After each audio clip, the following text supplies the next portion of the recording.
নমস্কার বন্ধুরা, আমি আপনাদের বন্ধু ডক্টর শ্রী সুব্রত।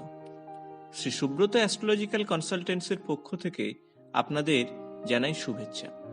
সম্পূর্ণ বিজ্ঞান ভিত্তিক ও শাস্ত্রসম্মত জ্যোতিষ আলোচনা শুনতে ও দেখতে এবং মনস্তাত্ত্বিক পরামর্শ পেতে আমার চ্যানেলটি সাবস্ক্রাইব করুন।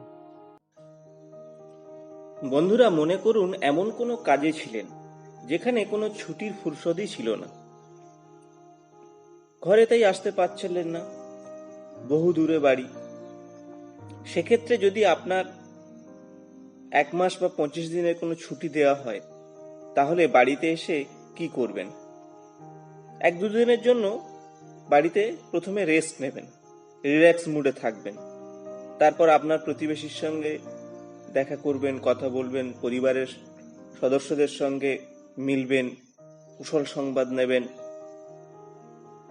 তারপর বাড়ির সমস্যা, ছেলেদের সমস্যা, বাবা মায়ের সমস্যা, কিংবা আপনার বাড়ি সম্পর্কিত অফিস ঘাটের সমস্যা, এগুলো দূর করার চেষ্টা করবেন।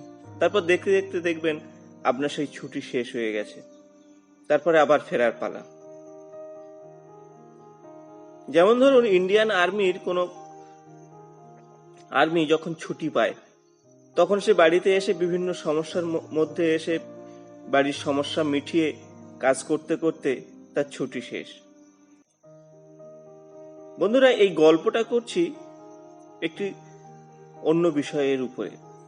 তা হলো, বন্ধুরা, ঠিক এমনই ভাবে দেবগুরু বৃহস্পতি আগামী 29শে মার্চ 2019 25 দিনের জন্য বৃশ্চিক রাশি ছেড়ে নিজের ঘর অর্থাৎ ধনু রাশিতে প্রবেশ করবে।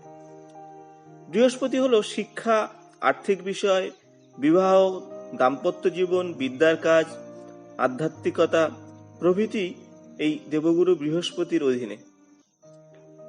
তেমন ভাবে 29শে মার্চ 2019 রাত 8টা 16 মিনিট 15 সেকেন্ডে ধনুরাশিতে প্রবেশ করবে।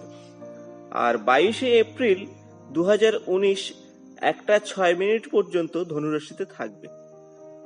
বন্ধুরা, এই 25 দিন নিজের ঘরে আরাম করার জন্য যাচ্ছেন না। সেখানে বিভিন্ন জাতক জাতিকাদের বিভিন্ন সমস্যার সমাধানের জন্যই কিন্তু এই বৃহস্পতি বিভিন্ন রকমের সহযোগিতা করবেন। যে সকল জাতক জাতিকার কুণ্ডলিতে বৃহস্পতি শুভ, তাদের ক্ষেত্রে এই সকল কাজ অর্থাৎ আর্থিক, দাম্পত্য, বিবাহ, পড়াশোনা প্রভৃতি সমস্যা মেটানোর জন্যই কিন্তু বন্ধুরা এই বৃহস্পতির আগমন। তা বন্ধুরা, কোনো না কোনো রাশির কাজের সাহায্য করবে, তা এই ভিডিও থেকে আমরা জেনে নেব। অর্থাৎ যে রাশির ফেভারে বৃহস্পতি, তার ক্ষেত্রে খুবই শুভ, এবং যে রাশির ফেভারে নয়, তার ক্ষেত্রে বৃহস্পতি অশুভ। তবে বৃহস্পতি একটি নৈসর্গিক শুভ গ্রহ, তাই সবার ক্ষেত্রে কম বেশি শুভ কাজই করবেন। তো সেক্ষেত্রে বলে রাখা দরকার, এরই মধ্যে ধনুরাশিতে শনিদেব ও কেতুদেব অবস্থান করছে। তাই শনির সঙ্গে বৃহস্পতির কোনো সমস্যা নেই। শনি হলেন কর্মফলদাতা, কিন্তু কেতু কিছুটা সমস্যা তৈরি করবে। তবে এই কেতু ও বৃহস্পতির সংযুক্তিতে একটি বিশেষ অশুভ যোগ তৈরি করবে, তা হলো চণ্ডাল দোষ। একদিকে বৃহস্পতি তার নিজের কাজ করতে শুরু করবে, সঙ্গে কেতু কিছুটা হলেও বাধা প্রদান করবে, বিরোধিতা করবে। যতই বিরোধিতা করুক, বৃহস্পতি নিজের কাজ করতে সমর্থ হবে। তো বন্ধুরা, এখন দেখা যাক কি আছে এই বৃহস্পতির ট্রানজিটের ফলে। দ্বাদশ রাশিচক্রের নবম এবং দ্বাদশ এই দুটি ঘর অর্থাৎ ধনু এবং মীন বৃহস্পতির নিজের ঘর। ধরুন আপনার 2টি বাড়ি আছে, সেক্ষেত্রে সর্বাপেক্ষা ভালো বাড়ির সুবিধা আপনি নেবেন এবং সেখানেই থাকতে পছন্দ করবেন, এটাই সাধারণ নিয়ম। বৃহস্পতির 9 এবং 12 এই দুটি ঘর অর্থাৎ ধনুরাশি হলো তার ক্ষেত্রে ফেভারিট ঘর। কারণ হলো 9 নম্বর হচ্ছে রাশিচক্রের মূল ত্রিকোণ ঘর। এখন বন্ধুরা, আপনাদের রাশি অনুসারে এই 25 দিনের ভবিষ্যৎ বলার চেষ্টা করব এই ভিডিওতে। তবে বন্ধুরা, গ্রহগত এবং নাক্ষত্রিক বলাবলের উপর নির্ভর করবে এই ফলাফলের তারতম্য। আপনি আপনার চন্দ্র অর্থাৎ রাশি এবং লগ্ন সাপেক্ষে এটি দেখে নেবেন এবং সেইভাবে বিচার করবেন। আমি গত ভিডিওতে মেষ রাশি থেকে কন্যা রাশি পর্যন্ত আলোচনা করেছি। আজ আলোচনা করব তুলা রাশি থেকে মীন রাশি পর্যন্ত। তুলা রাশি, আপনার রাশি সাপেক্ষে তৃতীয় বৃহস্পতি, শনি এবং কেতু অবস্থান করবে। তৃতীয় ভাব থেকে ভাই বোন বিচার করা হয়, সেক্ষেত্রে এদের সঙ্গে সম্পর্ক মজবুত হবে। তবে তৃতীয় পতি যদি অশুভ হয়, কিন্তু এই প্রাপ্যটি আপনি পাবেন না এবং কোনো প্রপার্টি নিয়ে সমস্যা বিবাদ হতে পারে। পঞ্চম দৃষ্টি বৃহস্পতি আপনার সপ্তম ঘরে দেবে। বিবাহ সম্পর্কিত বিষয়গুলি ভালো ফল দেবে। যে সম্পর্কের মধ্যে ভাঙন অবস্থান ছিল তা কিন্তু ধীরে ধীরে জোড়া লাগতে পারে। বৃহস্পতির সপ্তম দৃষ্টি আপনার রাশিতে নবম ঘরে পড়বে। এই সময় আপনার ভাগ্য ভালো হবে। নবম দৃষ্টিতে আপনার আয় বৃদ্ধি ঘটবে, বিভিন্ন সংস্থা থেকে পয়সা আসতে থাকবে। এই সময় ট্রান্সফার হতে পারে, কিন্তু মানুষ আপনার সফলতাকে বাধাদান করতে পারে, সেক্ষেত্রে সেই দিকে মনোযোগ দেবেন না। নিজের কাজের প্রতি একনিষ্ঠ হবেন, তবেই এগিয়ে চলতে পারবেন। ব্যবসা, চাকরি প্রভৃতি স্থানে প্রতিযোগিতা বৃদ্ধি পাবে, তবে তা আপনাকে কোনো মতেই দমাতে পারবে না। এখন আসবো বৃশ্চিক রাশির ক্ষেত্রে।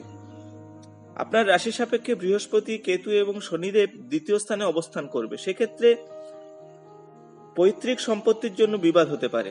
এই সময় আত্মীয় কুটুম্ব আপনার ঘরে আগমন ঘটতে পারে। চণ্ডাল দোষের জন্য গর্ভবতী মহিলাদের ক্ষেত্রে একটু সাবধানে থাকা উচিত, নচেত কিন্তু মিসক্যারেজ বা অ্যাবর্শনের মতো দুর্ঘটনা ঘটে যেতে পারে। পঞ্চম দৃষ্টি আপনার রাশি সাপেক্ষে ষষ্ঠ ঘরে।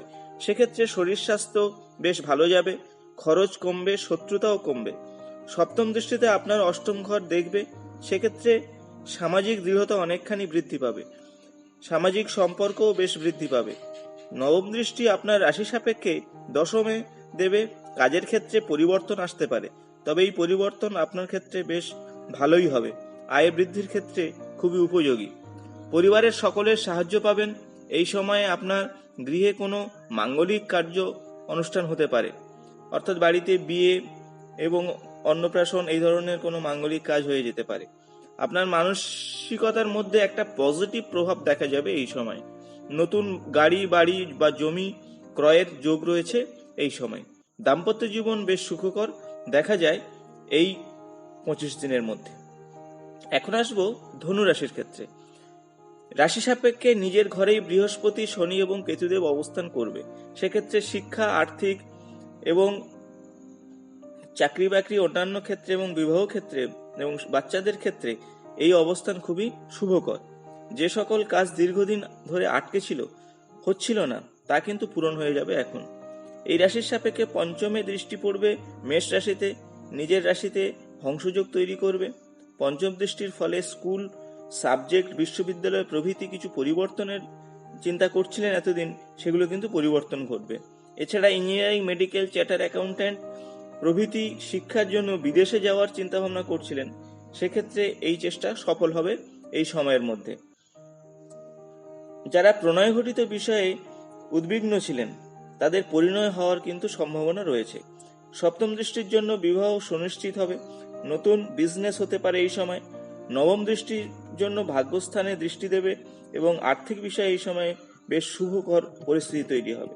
তবে গুরুচণ্ডাল দোষের জন্য আপনার আর্থিক বিষয়ে সাবধানে থাকবেন, কারোর সঙ্গে বিবাদ করবেন না এবং মানসিক দিক থেকে অনেকটা ভালো থাকবেন।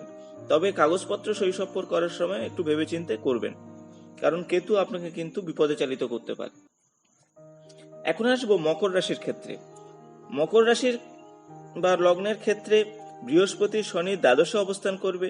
এই অবস্থানের জন্য যদি আপনি কোনো মামলা মোকদ্দমার সময় যুক্ত থাকেন, তাহলে সেক্ষেত্রে আপনার অনুকূলে ফল পাবেন না।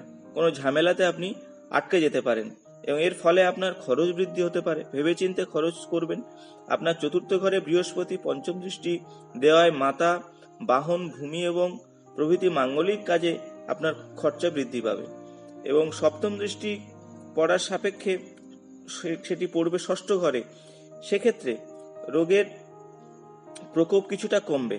নবম দৃষ্টিতে আপনার রাশির সাপেক্ষে অষ্টমে পড়বে, সেক্ষেত্রে আপনার যেসব মানসিকতা, সেই মানসিকতার কিন্তু একটা পজিটিভ বৃদ্ধি ঘটবে এই সময়, এবং সঠিক ডিসিশন নিতে পারবেন, এবং সঠিক ডিসিশন নিলে আপনার কাজে সফলতা আসবে।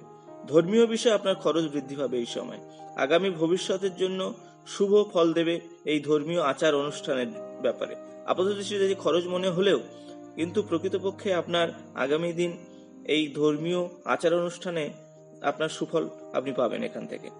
এখন আসবো কুম্ভ রাশির জাতক জাতিকাদের ক্ষেত্রে। আপনার রাশি সাপেক্ষে একাদশে বৃহস্পতি, কেতু এবং শনি অবস্থান করবে, এবং এর ফলে আপনার আয় ইনকামের বৃদ্ধি ঘটবে।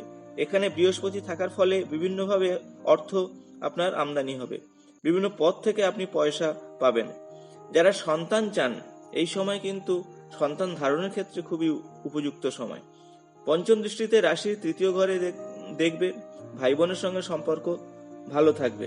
নবম দৃষ্টি দশমে দেবে, এবং পরবর্তী ফলে কর্মক্ষেত্রে পরিবর্তন দেখা যায়।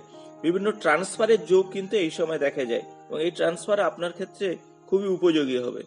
এবং নতুন ব্যবসা করার চিন্তা যারা করছেন, এই সময় কিন্তু নতুন ব্যবসার যোগ আপনার ক্ষেত্রে অনুকূল হবে, এবং প্রত্যাশা মতো আপনার আর্থিক আয় ইনকাম বৃদ্ধি পাবে।